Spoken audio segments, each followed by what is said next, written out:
এই জন্য আমি তোকে তো দুনিয়াতে এমন পাওয়ার দেই নাই কে কিয়ামতের দিন কে জান্নাতে যাবে কে জাহান্নামে যাবে ওই ব্যক্তিকে তুই সব সময় জাহান্নামে ডাকার জন্য আজকে ওই ব্যক্তি যাবে জান্নাতে এবং তুই যাবি জাহান্নামের মধ্যে। পড়েন নাউজুবিল্লাহ। কি ছিলেন? একজন বেনামাজি মানুষ ছিলেন, আর একজন আল্লাহর ওলি ছিল বনি ইসরাইলের জামানায়। আমরা হলাম বনি আদম, বনি ইসরাইলের জামানায়, অন্য হয়তো নবীর জামানায় ছিল। আল্লাহর ওলি একজন ছিল, ওর বাড়ির পাশে, আল্লাহর ওলির বাড়ির পাশে একজন বেনামাজি ছিল।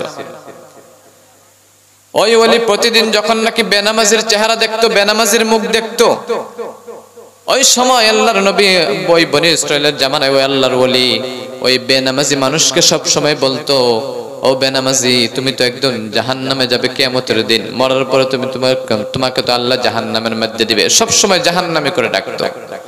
ওই বনি ইসরাইলের জামানায় ওই বেনামাজি মানুষটাকে আল্লাহর ওলি যে ছিল সব সময় জাহান্নামে করে ডাকতো। সকালবেলা ওই বেনামাজির সাথে দেখা হইতো, ওই ওলি বলতো, ও বেনামাজি ভাই কোথায় যাও? হয়তো বিকাল বেলা আবারও যখন নাকি চেহারার সাথে দেখা হয়ে যায়, আবার ওই বেনামাজিকে বলে, ও ভাই, ও জাহান্নামী ভাই, তুমি কোথায় গেছিলে? কোত্থেকে আসলে জাহান্নামী ভাই? সবসময় জাহান্নামী করে বলতো। কিন্তু কিয়ামতের দিন রব্বুল আলামিন ওই দুইজন মানুষকে একসাথে করে ওই আল্লাহর ওলিকে যখন নাকি আল্লাহর ওলি যখন নাকি ফয়সালা হয়ে যাবে জান্নাতের দিকে যাওয়ার জন্য, ওই ব্যক্তি যখন নাকি জান্নাতের দিকে যাইতে থাকবে, ওই সময় আল্লাহ ওই নামাজি ওই ব্যক্তিকে, আল্লাহর ওলি ব্যক্তিকে, জান্নাতি ব্যক্তিকে ডাকা হবে। এবং কি ওই যে ব্যক্তিটা কি দুনিয়াতে কোনোদিন নামাজ পড়া নাই, বেনামাজি ছিল, ওই বেনামাজি ভাইকে ডাকা হবে, ও ভাই এদিকে শোনো, দুইজনকে একসাথেই করবেন। করার পরে হয়তো বেনামাজি যে মানুষটি ছিল ওই মানুষটা হয়তো জাহান্নামের দিকে ফয়সালা হয়ে গিয়েছিল, কিন্তু আল্লাহর ওলি জান্নাতের দিকে ফয়সালা হয়েছিল। কিন্তু আল্লাহ ওই নামাজি মানুষটাকে আল্লাহর ওলিকে বলবে, এই বান্দা, তোকে তো দুনিয়াতে একজন নেককার মানুষ হিসেবে পাঠিয়েছিলাম, তোকে ওলি একজন ওলি বানিয়ে হিসেবে পাঠিয়েছিলাম, তোকে তো নামাজি হিসেবে বানিয়ে পাঠিয়েছিলাম। তোর কাজ ছিল মানুষকে দাওয়াত দেওয়া নামাজের জন্য, নেকি কাজের দিকে দাওয়াত দেওয়ার কাজ ছিল। কিন্তু তুই এইগুলো না করে একজন বেনামাজি মানুষ নামাজ পড়ে নাই, তাকে সব সময় সকাল বিকাল সব সময় বলতি জাহান্নামে, জাহান্নামে, সব সময় জাহান্নামে বলতি।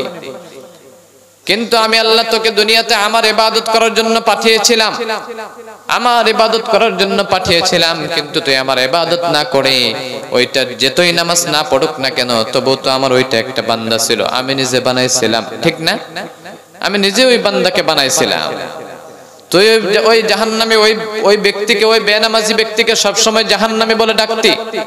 এই জন্য আমি তোকে তো দুনিয়াতে এমন পাওয়ার দেই নাই কে কিয়ামতের দিন কে জান্নাতে যাবে কে জাহান্নামে যাবে ওই ব্যক্তিকে তুই সব সময় জাহান্নামে ডাকার জন্য আজকে ওই ব্যক্তি যাবে জান্নাতে এবং তুই যাবি জাহান্নামের মধ্যে। পড়েন নাউজুবিল্লাহ।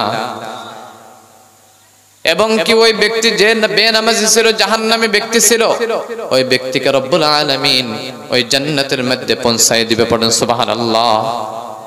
বেনামাজিকে বনি ইসরাইলের জামানায় আল্লাহর ওলি এই কথা বলার জন্য আল্লাহ জান্নাতের মধ্যে পৌঁছায় দিবে, সব সময় বলছিল। এই জন্য ওই জন্য ভাইয়ের, আমরা যখন নাকি নামাজ পড়তে আসছি, নিজে পড়তে আসি, আরেকজনকে ডাকার দরকার আছে, আছে না?